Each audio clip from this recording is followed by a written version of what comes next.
So yun, good morning. Good morning po sa lahat ng ating partners. Pasensya na po kayo kung ngayon lang po ako nakapaggawa ng update ngayong 2026 ng January. Gusto ko lang po malaman nyo na nagsisimula na po yung recovery plan na ginagawa ko. Actually, may mga sisimulan na po na business. Pero guys, siguro po pagpasensyahan nyo na po kung hindi ko po ibibigay yung details. Kung ano po yung mga business kasi the last time po kasi nung nag-update ako na alam nung iba is ginugulo nung iba. So hindi po nagiging successful pagka ganun. So mas maganda po na tahimik lang na wala nakakaalam para at least makaka-recover po talaga tayo. Kasi hindi po natin talaga alam yung mga nanggugulo. Like ngayon guys, gusto ko malaman nyo na sa recovery na kasi ako lang po talaga gumagawa ng paraan para maka-recover po ang company. Halos po lahat ng kasama ko wala na po sila ngayon. Hindi ko po alam nung time na kumikita sila nandiyan sila pero nung wala na, kanya-kanya na lang din 'no. Eto guys, gusto kong malaman niyo yung mga taong nanggugulo. Unang-una po yung dati kong Vice President na si Berlan Enrile. Actually po nagtatago 'to sa pangalang Lance Enrile, eh, 'di ba? Ito taga Santa Rosa, Laguna 'to. Ang asawa nito nagtatrabaho sa SSS. So, ito yung tao ngayon na nanggugulo talaga sa recovery plan kasi inuudyukan niya yung mga ibang mga client para, mag-file ng kaso 'no. So, hindi ko alam, siguro gusto niya makaligtas siya pero guys tandaan niyo from 2019 kasama na 'to sa company. Siya yung Vice President for Marketing. Actually, sa totoo lang po dahil siya po yung nasa marketing. Siya po talaga yung mastermind nito. Siya po yung nag-introduce nung co-ownership o franchise partner ng company. Kasi after pandemic, nung gusto namin maka-recover yung company, siya po yung nag-introduce nito. So, siya po yung nag-architect nito kung paano gagawin, no? Actually, yung mga nag-market nito nung una, siya po talaga nagpasok.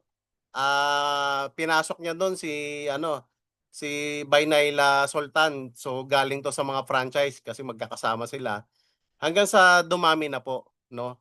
So, yung mga ahente. So, para alam niyo lang po 'no kung paano gumagalaw before, itong mga ahente namin. So, every time po na may client sila nako-close, automatic po 'yan na binibigay po yung commission nila 5% 'no. Kasi baka mamaya mayroong mga ahente diyan na nakikisawsaw sa file-file ng kaso. Tandaan niyo po, kumita po yung mga 'yan 'no. Malaki po yung kinita ng mga 'yan, yung mga ahente na 'yan na nagmamalinis ngayon. Lalo na po 'yan si ano, si Berlan Enrile 'no, na nagpipiling hero ngayon para makaligtas. Ano, laki ng ano 'yan, laki ng kinita niya sa company 'no. Hindi 'yan puwedeng magmamalinis 'no. Ngayon sinisira nila yung recovery plan na ginagawa ko. Actually guys, marami pa namang mga kliyente na nag-aantay na talagang makabangon kasi hindi po talaga gano'n kadali para makabangon. Pero ako guys, ginagawa ko lahat para makabangon at mabayaran lahat. Pero sa kabila ng ginagawa ko, marami pa rin po talaga nanggugulo. Wag po kayong mag-alala. Lahat po ng mga tao na nanggugulo, yung mga nagpa-file-file ng kaso, wag po kayong mag-alala. Lahat po 'yan, ikakalat ko po yung mga pangalan, mga address nyo sa mga lahat ng kliyente. Para kung may mangyari sa akin o kung mapornada yung ginagawa nating recovery, at least alam nyo kung sino-sino yung mga tao na ano, na tawag dito, malaman niyo kung sino yung mga nanggulo o sino yung kung bakit napornada yung gagawin nating recovery. Ikakalat ko yan lahat, yung mga pangalan na yan, yung mga address nila, kasi lahat naman yan may file ako, eh, nung mga record. Kasi like yung iba sinasabi nila, 'di ba, na nang-scam daw tayo. Guys, sa totoo lang kung gusto ko lang mang-scam, hindi aabot ng 5 taon yung company ko, 'no? Hindi ako magtatayo ng mga negosyo kung gusto ko lang mang-scam, 'di ba? Inikot natin sa negosyo 'yan, 'di ba? Lahat ng pera na pumapasok, tandaan niyo, pumapasok 'yun sa bank account. Kahit i-check niyo po lahat ng bank account ko hanggang sa nag-zero po, hanggang sa nagsara po yung mga bank account ko, okey? Lahat po ng mga pinapasok niyong pera ng mga kliyente, na pangkapital niyo po, lahat po yan pumapasok sa bank account at lahat po ng lumalabas din sa bank account, yan po yung mga income niyo 'no, na kinita. So, hindi ko lang din alam dun sa mga ibang kliyente, ang tagal na sa amin, 2 years na, 3 years na, actually nakailang renew na sila, 'di ba? Mga naka 2 years na, nakadalawang renew, nakatatlong renew. Sila pa yung ano, sila pa yung galit na galit ngayon. Hindi ko naman kayo masisi guys, 'di ba? Hindi ko rin naman kasalanan kung actually yung kinita niyo sa company sa loob ng 2 taon, 3 taon, sobra-sobra pa dun sa kapital na nilagay niyo, eh. Hindi ko lang kasi alam kung saan niyo nilagay yung mga kinita niyo. Nabalitaan ko kasi yung iba, yung kinita nila sa company pinasok nila sa mga junket, junket. O tapos nung zero na at nagkaproblema na 'tong company, sa akin kayo galit na galit, nagnegosyo naman tayo guys, eh. 'Di ba nakita niyo naman nag-ooperate tayo ng mga negosyo, 'di ba wala namang perfect na tao. Inaamin ko 'yun, nagkamali, bumagsak yang company, pero hindi ibig sabihin nun guys na, hindi ko, kumbaga pababayaan ko yung obligasyon ko. Kaya nga gumagawa ako ng paraan, para mabayaran lahat 'yan 'no. Pero hindi gano'n kadali kasi guys ginagawa ko 'tong mag-isa. Ang hirap, wala tumutulong, alam mo 'yon? Kumbaga yung mga tao na akala mo na yung mga natulungan mo tutulong sa'yo ngayon, hindi, eh. Kaya guys sana maunawaan niyo hindi po gano'n kadali na agad-agad ma-magicin natin na andiyan agad yung pera, hindi kasi gano'n kadali, eh. Kasi guys yung pera niyo naman 'di ko naman nilagay sa cabinet 'yan, 'di ba? Inikot natin 'yan sa negosyo, 'di ba? In-expand natin, ininvest natin sa mga marketing, sa mga tao. It so happen na nagkaproblema, 'di ba? Bumagsak yung company. Kaya nga lahat nagdomino, lahat ng kumpanya bumagsak, lahat ng negosyo nagkasabay-sabay, 'di ba? So hanggang sa masiro ako, hanggang hanggang sa maubos talaga, 'di ba? So dahil nahihiya ako, binayad natin, 'di ba? Binayad natin ang binayad. Hanggang sa ito na zero nag-zero, 'di ba? Kasi nahihiya ako that time guys, hangga't yun nga, ma-zero yung company that time 'no. So yun guys, sana maunawaan niyo po na ang kailangan ko lang po ngayon is panahon, hindi po kasi gano'n kadali, 'di ba? Guys, alam niyo naman po 'yan na lalo na po yung mga nakakausap ko, alam niyo po na lalo po yung mga ibang nagnenegosyo hindi po gano'n kadali, 'di ba? Pero guys, pinipilit ko, kailangan ko lang ng time, kailangan ko lang ng panahon, 'di ba? Hindi naman po kasi kayang i-magic natin 'yan na bukas agad meron, 'di ba? So, hindi po gano'n kadali. At guys, do'n sa mga nanggugulo sa ginagawa nating recovery, guys isipin niyo may mga tao pa rin na nag-aantay. 'Di ba, huwag kayong selfish na sarili niyo lang iniintindi niyo na kailangan kayo yung mauna kaya kayo nananakot, kaya kayo gumagawa ng mga ganyang aksyon para unahin kayo, 'di ba? Kasi guys kung meron lang talaga akong hawak, hindi ako magdadamot na ibibigay ngayon. Kung meron lang akong hawak, 'di ba? So, yun lang naman guys. Tsaka guys, yung mga kasabwat nito ni ano, ni Berlan Enrile na 'to na nagtatago sa pangalang Lance Enrile, 'di ba? Wag mong iisipin makakaligtas ka dito.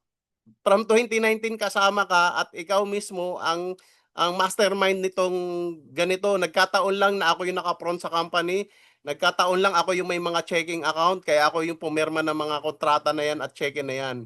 Pero hindi ako lang 'to, 'di ba? Kaya nga may management, may kumpanya, lahat po 'yan nakinabang. At yung mga ahente na nakikisawsaw, tandaan niyo 'to, kasama din kayo dito, 'di ba? Nung mga kumikita kayo, nakinabang kayo, eh. O tapos ngayon magpapaka-feeling hero kayo, 'di ba? 'Wag gano'n, 'wag gano'n. Lumalaban tayo sa buhay para mabuhay. The same time, gusto kong makabangon, gusto kong mabalik lahat, 'di ba? So, hindi ako atras dito guys, kahit mamatay pa ako, 'di ba? Yun na lang yung last, 'pag namatay ako wala na, stop na 'to, 'di ba? So, hangga't nabubuhay tayo guys, tandaan niyo 'to, gagawa ako ng paraan para mabalik yang mga pera na yan. Hindi tayo aatras sa ano, sa obligasyon natin, 'di ba? So, hindi tayo magpapaka-hero para iligtas sarili natin, tandaan niyo yan guys. 'Di ba? Kaya tandaan niyo 'yan, yung pangalan na 'yan ni Berlan Enrile na 'yan, si Lance, 'di ba? 'Yan yung nagpapaka-hero ngayon, binubuyo niya yung mga ibang ano, client para mag-file ng kaso para makaligtas na siya, 'di ba? So, yun lang guys, 'wag kayong mag-alala hangga't nandito ako, hangga't may buhay at lakas, hindi tayo titigil para maka-recover, 'di ba? So, yun lang naman, salamat pa rin sa mga nag-aantay, sa mga nagdarasal, na makabangon tayo, na nauunawaan tayo, 'di ba? Kasi pera lang 'yan guys, eh, panahon lang naman ang kailangan diyan, maibabalik 'yan, eh, 'di ba?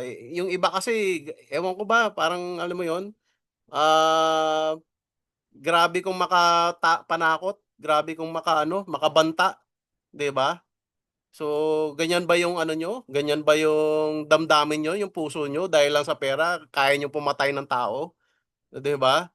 Eh, hindi ko naman 'yan ano, eh, kung intention ko lang guys na scam hindi aabot ng 5 taon 'yan. Hindi ako magtatayo ng maraming negosyo kung ang intention ko lang scam 'di ba? Oh. Tsaka yun lang naman guys 'no, para alam niyo lang din 'no, yung mga nagbabalak-balak diyan na ano, ikakalat ko lahat ng mga pangalan niyo. Yung mga kasabwat nito ni Berlan Enrile na magfa-file ng kaso. Ikakalat ko lahat 'yan sa lahat ng investor para kilala nila sino-sino yung mga dahilan kung bakit hindi nagiging matagumpay yung recovery dahil sa mga taong 'to na nanghahatak sa'tin pababa. Eh, yun na nga mahirap guys, bagsak na nga tayo, eh, 'di ba? Hindi ko alam, wala ba kayong puso? Bagsak na nga yung tao, gusto niyo pa ilugmok? Hindi niyo ba bigyan ng panahon para makaangat, maka-recover? Para sa inyo din naman 'to, eh, 'di ba? Oh, para sa inyo din naman 'to 'pag nakaangat 'di ba mababayaran lahat, eh, bakit atat na atat kayo na ipakulong ako? O 'di 'pag nakulong 'di tapos na, wala na, anong mangyayari guys? Baka kasi akala nung iba, yung pera tinatago ko lang, kahit i-check niyo po lahat ng bank account ko, lahat ng pumasok dun, lahat po nag-zero lahat po yun kasi bumagsak pa yung company. Kasi baka iniisip niyo pagka nakulong ako mababayaran kayo, guys, malabo po yun kasi wala po akong hawak, wala akong property, as in wala lahat. So 'pag nakulong ako halos wala kayong mapapakinabangan, yan po yung tandaan niyo, dun sa mga nabubuyo ng mga itong nanggugulo na 'to. So yun lang po, marami pong salamat. Next month po mag-a-update po ulit ako, every month mag-a-update po ako sa inyo kung ano na po yung ginagawa ko recovery plan. Basta hindi po ako susuko, ilalaban ko po ito kahit mahirap. Yun lang po, maraming pong salamat.